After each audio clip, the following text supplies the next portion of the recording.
बिना किसी सांप्रदायिक दुराग्रह के, बिना किसी खींचतान के कल्याण की बात और सिद्धांत की बात तो ये है।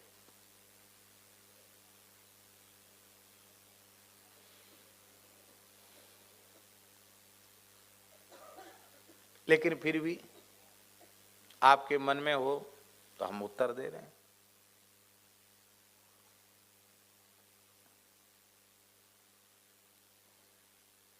एक राम सखी जी करके एक आचार्य हुए सुख संप्रदाय के, जो श्री स्वामी चरणदास जी महाराज के शिष्य थे, राम सखी जी।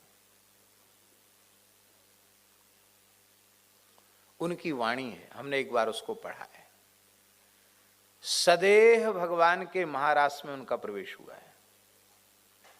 हमारे बंसीवट में ही महारास हो रहा था, 200-250 साल पुरानी बात होगी, और शरद पूर्णिमा के दिन सदेह भगवान के रास में सबके बीच में देखते देखते अंतर्धान हो गए। वो राम सखी जी निरंतर राम राम जपते और उपासना राधा कृष्ण की सखी भाव की, निकुंज भाव की उपासना। तो किसी ने कहा, अरे आप तो निकुंज की उपासना करते हो, राम राम जपते हो। तो उन्होंने कहा, पतिव्रता नारी सीधे सीधे अपने पति का नाम नहीं लेती है, हमारे पति राधा कृष्ण हैं। तो राम माने राधा और माँ माने मनमोहन श्री कृष्ण। तो उनका दोहा है, राम सखी जी का है, रा अक्षर श्री राधिका माँ मनमोहन जान, राम नाम याते भयो जान ही संत सुजान।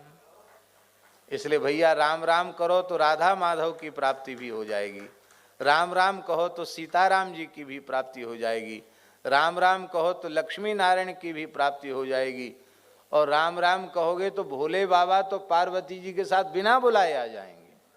हाँ, क्यों आएंगे? क्योंकि भोले बाबा तुम पुनि राम राम दिन राती, सादर जपहु अनंग अराती।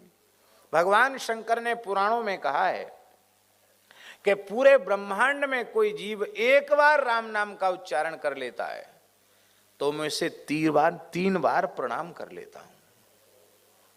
धोखे से एक बार राम नाम का उच्चारण कर ले तो शंकर जी कहते मैं उस भाग्यशाली जीव को 3 बार नमस्कार करता हूं।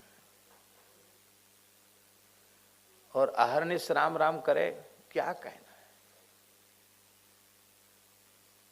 भगवती का दर्शन, भगवान का दर्शन, गणपति का दर्शन, जो चाहोगे सब कुछ राम नाम से ही हो जाएगा।